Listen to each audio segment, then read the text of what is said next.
Hello there, Seraphim17 once again. This is my Ninja Gaiden 3 Ultimate Ninja difficulty video walkthrough. This is day 2. We're in Dubai, or Dubai as some people call it, and I'm going to be jumping around firing lots of arrows at things because the joy of Ninja Gaiden 3 is you freeze time when you're in the air and you can take some dudes out.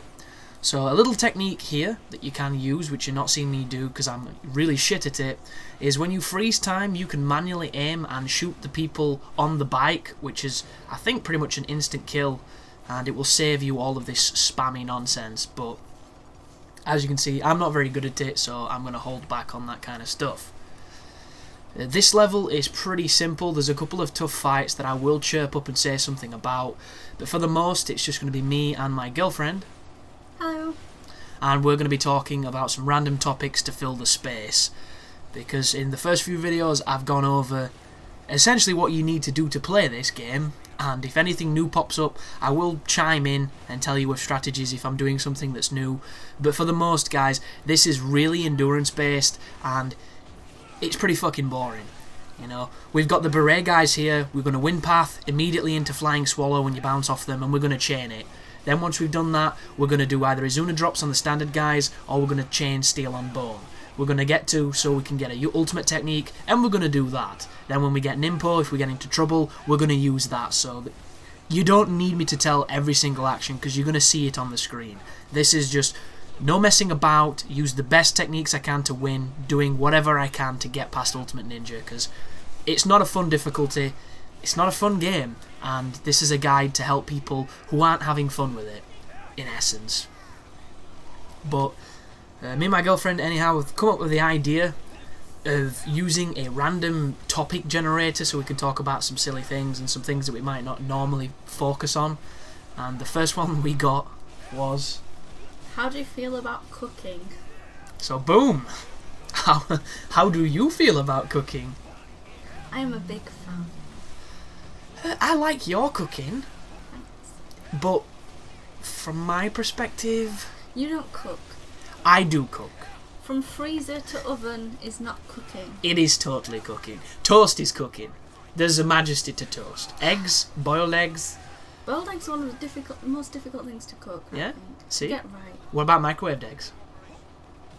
What do you mean microwaved eggs? When you put eggs in a microwave. Like scrambled? Yes. Oh, well that's not really cooking. That is totally cooking. It involves technology and energy, and they turn from one state to another state. Right, okay. Is that not cooking? Doesn't take much finesse though. You say finesse. What is finesse in cooking? Are we talking... What are we talking here? The difference between my food and your food. Listen to this, folks. This is what you don't hear. This. So come on then, Lady Danielle. Tell me where you're. You tell me how you're cooking. So I live on a diet of fish fingers and pizza, and I know in later life my anus is going to fall out, but I've kind of accepted that in my situation it's gonna get better because I'm gonna try and eat more vegetables, try and eat a better diet, and it's just a matter of time until I am as savvy in the kitchen as you are. You, however, can cook other nice things that don't involve Bernard Matthew. Yes. Which is a skill, unlike me spamming Izuna drops. And if you're wondering just then, folks, when I jump up in the air, I never mean to do it. I'm holding a direction, but the input never registers sometimes, and it puts you in a big old spot of bother. But come on then, now you've outed me as this uncooking person of uncookingness. Yeah. What makes you so good? Because I can cook. Yeah, but what is cook? Is it Thomas Cook? Do you do flights? Yes. I'm a better cook than you are, you know I am. Yeah, I'm not denying that you're a better cook, but what does cooking mean to you, and how have you become a better cook? By making stuff up as I go along. Like... I can throw stuff together and create a meal. Oh wow. By the way here, guys, you can completely skip this encounter if my path through it hadn't already told you that.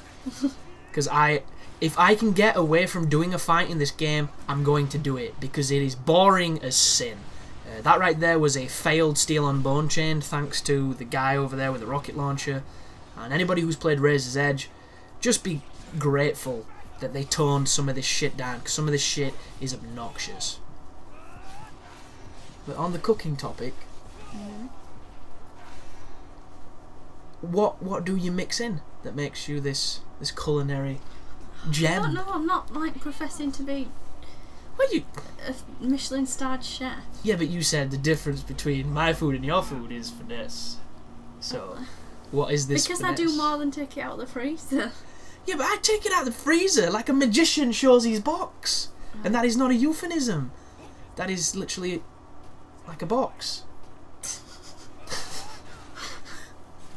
I think we should do a different topic. You think we should do? You think we've ran the cooking Yes. topic to I'm death? a better cook. I really enjoy cooking. I like making stuff. Yeah, I like watching you make stuff And then eating it. and eating it. I hate cooking, and I don't hate it because it's not fun or it's not interesting. It takes too long. I was gonna say, if you don't enjoy the process of it, then it's kind of boring standing over something and watching it cook. If it's going to take like 20 minutes or whatever. That's always my argument. Is my problem with food is I want it then. Immediately. I do. I'm not a convenient eater.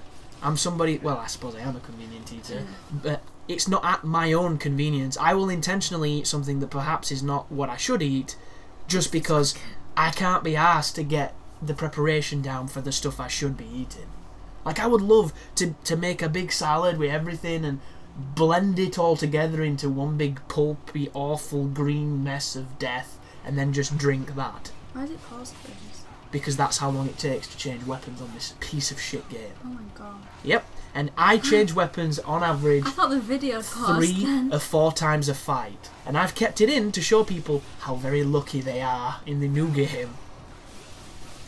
But this encounter here, what has happened is I start getting my ass kicked because there's a lot of dogs, there's a lot of enemies, so I'm doing something known as the 360Y with the scythe, which when you land you do 360 and Y, and you can chain it, and you can chain it into all sorts of different moves, and you can just endlessly do this move, and it gives you invulnerability frames, so nothing can hurt you.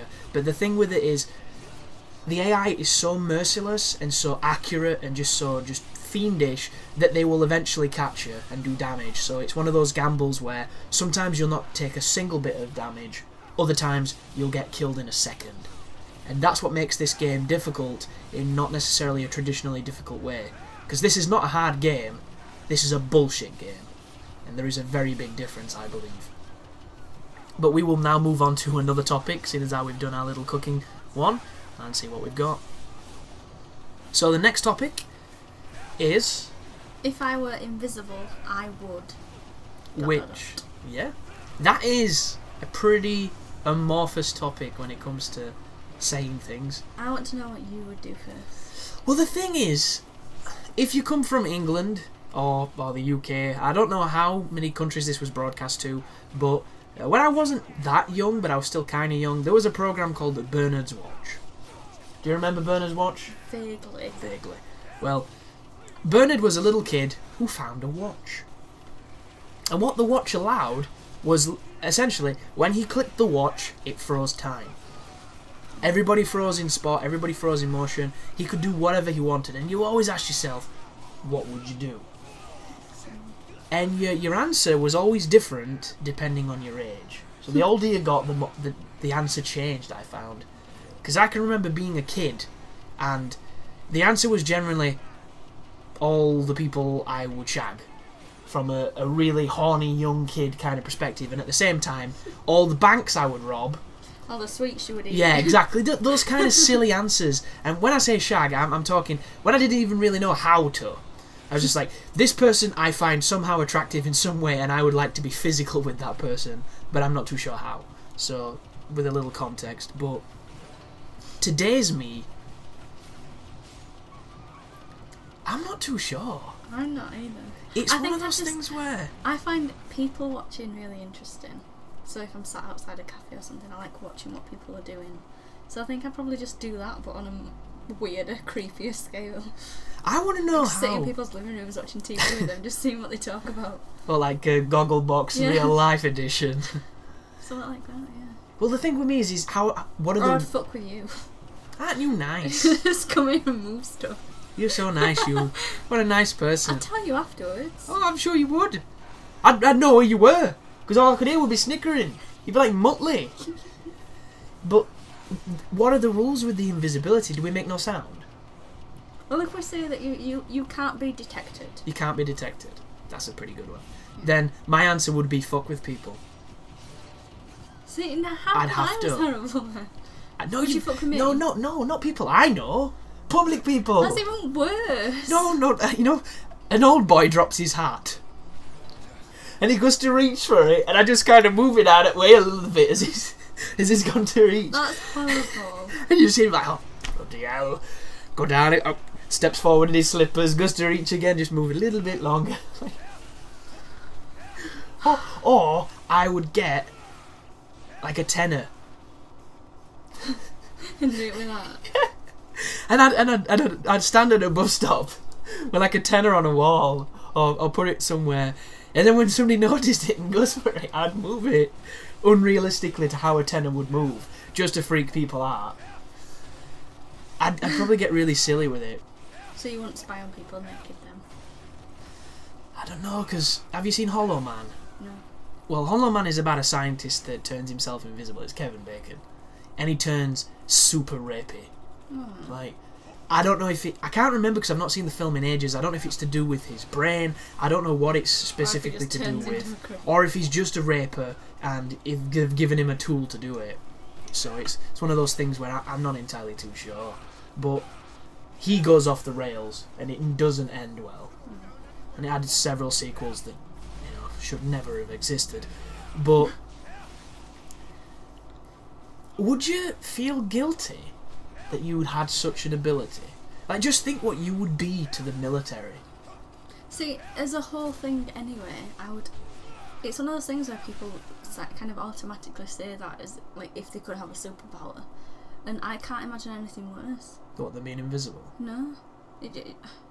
Just the idea of it seems horrible to me. Cause, what if you could turn it on and off? I don't think I'd turn it on all that often. I don't know, the idea of not being able to be seen or people not being able to talk to you and that kind of thing, I don't know, it's weird to me. Yeah. I imagine, like, fucking with people gets kind of boring when there's nobody else to laugh about it with. Oh, I don't know. Well, not for you, because you're a child. You're so mean. But I've got to talk some gameplay here, because these are alchemists, so... It's funny, this is the first time you get introduced to this enemy in the traditional run of the game.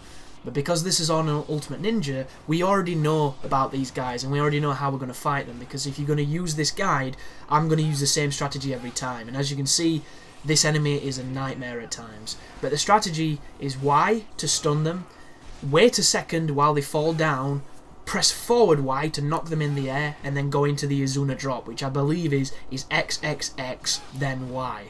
And that is literally it. If you do that, you will kill them. When you land, I think you can perhaps finish them off with a obliteration technique. Yeah, you can. You just saw me do it then. And that is all you want to do. It can be tricky because they're an asshole enemy. They block a lot. They do some interesting combos. They're very cheeky. And one little tip here, if you're having troubles separating them, you can actually use the scaffolding to your advantage if you run to one corner and then you hug the wall and run to the other corner. And what the AI pathing does is they have a lot of problem navigating around the clipping of the geometry. So you can kind of funnel them one by one to yourself, so you can do what I'm doing now, which is this technique that is brutal against the alchemist. It's such a good technique. If you can't quite get that to work, your only other alternative is probably the 360Y stuff, which does work. It just takes far too long against the alchemist, so you're not going to see me do it. But this room here is another endurance fight. Use your bow to get rid of the people sniping you, and then just do whatever move that you feel more comfortable with of getting rid of these traditional Ninja Gaiden 2 ninja guys, these black spider clan dudes. Mine is going to be 360 on landing Ys with the claws into Izuna drops, because it's a move that I really enjoy and it's a move I'm very comfortable with. But back to our topic. The repercussions of being invisible, so you don't think there's anything worse? No. The whole idea terrifies me. Is it because you can't really interact with people? Yeah. I think it's that bit, just not being able to... I think I'd get really lonely really quickly. Well, somebody's beeping. It's not my mum, is it? I don't believe so. So now that the cars have finally calmed down a little bit from their little orchestral piece, we can get back into another topic as I unleash an ultimate technique there and continue to spam my bow and my claws. When were you most frightened? I've got a couple that I can't really decide between. Which one's the best story? None of them are particularly, like, good. Well, I know, I just mean which one is the most entertaining to listen to? Do you think? Do you want me to tell mine? Yeah, you tell yours. So mine is crap, but at the time it felt immense. And that's generally how fear works. I was about 10 or 11, and I still do, a very protective mum who instilled a lot of respect and fear of things that you should respect but not necessarily fear, like cars and rivers and roads. And she kind of conveyed this sentiment that they would intentionally try to kill you, which is not really true. You can be killed on such things like roads and in rivers, but they don't go out of their way to hunt you, like my mum kind of made them sound. And I know she didn't mean to do this, but it was just one of those things where, like, I wasn't allowed to do a lot of stuff when I was younger. And going to my local town was a pretty big thing, and I'd never really done it on my own. And I had a season ticket at the time to the football club that my dad supports, and I supported them. And normally I would go with my dad, and for whatever reason this one time I think he went earlier so he could have some drinks with his friends, and I was going to meet him, and I missed my bus, and I was late, and I was really late. And when the bus got into town, all the people were going to the match. The streets were super crowded, and I got off where the bus was, and I went to where my dad normally was, and he wasn't there. And I just panicked. I just completely panicked and broke down, and it wasn't cool at all. That section just then, run past everything. You don't have to fight them, you don't need to fight them, just avoid it. And just weird, just super weird moment of pure fear. Pure child fear. And I had money on me. I could have caught a bus quite easily. I just didn't think. I just panicked. And my dad found me. He just came through this crowd as I were, in my just haze of terror, and it was immediately okay. But before that, it felt like the end of the world. It felt like shit just really sucked. This boss here, by the way, folks, if you shoot manually at the rocket, she'll destroy them, so it doesn't have a weapon aside from its machine gun, and you'll have no problems taking that section on. But have you chose? I think so. It kind of fits with what you've just said, the childhood fear thing of ultimate terror, and it's the story that my dad always tells really hilariously, because apparently my face was a picture. But we went to the seaside, and my sister and my mum had gone to the toilets or to a shop or something, and I was left on the beach on my own with my dad sat on a bench nearby watching us. And as I turned round, I couldn't see him, and couldn't see my sister, and couldn't see my mum, and it was that ultimate fear of they've left me. They've left me, yeah, that's a good one. I'm here by myself, and I don't know. And I was really young. I was probably about 5 or 6, and just that instant. And then I kind of saw my dad, and all was right with the world again. But just that fear of being abandoned, getting lost. I think when you're a kid and you get lost somewhere, unless you're the kind of child that thinks it's an adventure, like in a shop or something, where you're just wandering and everything's brightly coloured and it's awesome, I think the first instinct is panic. It's that abandonment thing though. When you're a kid, it's so powerful because you're so codependent. And that's the thing. I was sensible and smart, and I knew like lost and found kiddie thing was over there, and there were policemen over there, and like, I wouldn't have. Well, you were better than me. Completely on my own, but much better than me. oh, well, not maybe in the same way of protective of cars are going to aim for you, but my mum was still in the sense of like, if we ever lose you, if you ever wander off, go over, like, and it was always do this, like do that, something that we knew to do. So, but still, that fear kicks in. Yeah, that is a primal fear that I think everybody understands, because I think at some point in your life it's one of those moments where you have that immediate gut punch reaction of I'm lost, I've been left. What's even worse in this story is that my dad saw my face of terror and thought it was hilarious. Instead of shouting for me and making me aware that he was still there, he just watched. That sounds like your dad though, doesn't it? Childhood panic set across my face. Just watching the fear manifest. Yeah. But I've got like a bunch of stories with that feeling kicking in, and it's all the same emotion, and you know it because you know it immediately. Like what's worse is when it gets to kind of adulthood and there's something that makes that fear still set in. Which is rare, but it happens. I was thinking that your story was going to be you being left when you were drunk at a time. Same fear. Same and fear, it's but weird just how like stuff like drinking or drugs, not that either of us have ever had experience with that, but no, we've never drank in our entire life. well, actual drugs. But how I don't have coffee or paracetamol. Oh, shut up. I don't take none of that shit, and neither should you. But that can inhibit the grown-up mind of, I'll be alright, I can figure this out. I can self-sustain. I am very close to a bus stop, and I have money. Into sheer and utter, yeah, this is how my life will end. I'll be crying and sobbing into this tarmac, and no one will ever find me. It's funny how that flick can, that switch, sorry, can just be flipped. Because it must be an adrenaline response. It must be the fight or flight, and in that instance, you're not doing either. You can't pick. Giving in. You're just fucked. Just well and truly, well, this was good. I enjoyed my run. Time to face the music. And yeah, I think everybody can relate to that. But this sequence here, folks, it's just spam the bow. On Razor's Edge, they made it so that freezing time is something the bow had to be earned, and then it uses Nimpo when you do it, so it ruins the empowering ability of the bow in this game, because as much as I hate Ninja Gaiden 3, there are features that I came to enjoy because of how systematic they were used. For instance, you've got the flying swallow to execute on certain guys, you've got the bow to freeze on certain enemies, you can wind path to do stuff. There was a system, and a system that worked reliably, in a game that wasn't as reliable as the old ones, and I liked that.